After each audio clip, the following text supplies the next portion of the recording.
Welcome back to another video, folks, and today I've got a unit of Katyushas finally done for my Russians, my Soviets rather. The Soviets are going to get quite a bit of attention from me so that I can finally have painted T-34s and also do some nice mid-war lists.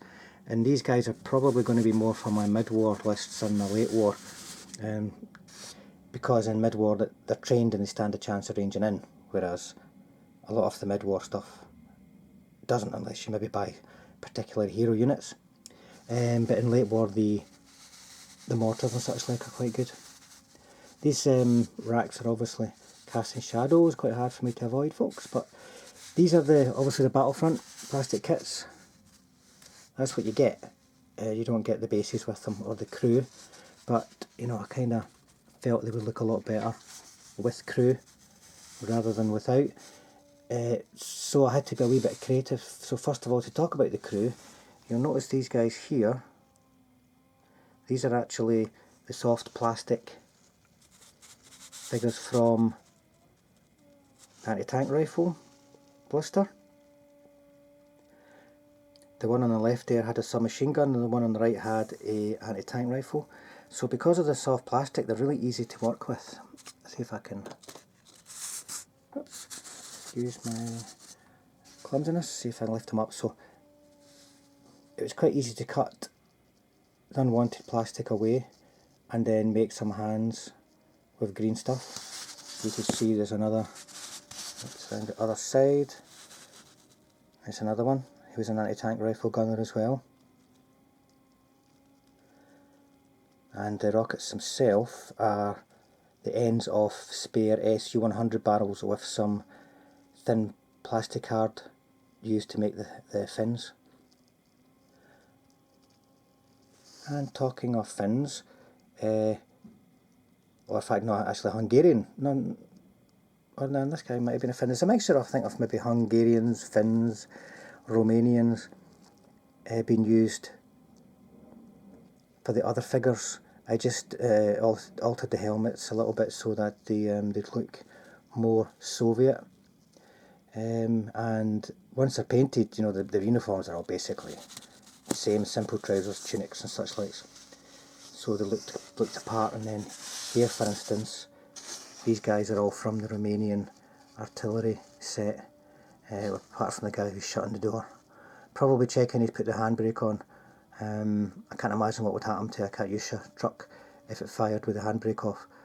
That may maybe make quite a mess, and certainly would end up with the poor soul spending some time in a penal battalion.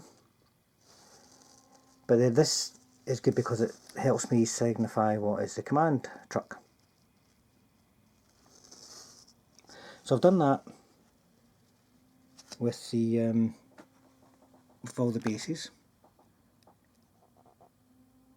But you'll notice that I have left the trucks so they can come off, because it could be in the game that I want to cram them in a smaller area. So here I can look cool where I need to and be practical where I need to. Now these were airbrushed with the Vallejo. Now I really should have had this organised before, folks. Give me 2 seconds. I'm just reach over. Get my paints just so you can see what I used. So let's line them up, folks. So the base colour was German Camo dark green, and then its colour medium olive. You can see it's really quite bright colour. Then German Camo bright green for the highlight colour, and then for the scratches, Panzeraces splinter blotches. And this is kind of a different tone from the rest of them. You can see that it's got a nice natural progression, but for the scratches it's really got to pop, otherwise you're not going to see them against the background. And hopefully you can see the modulation that's on here.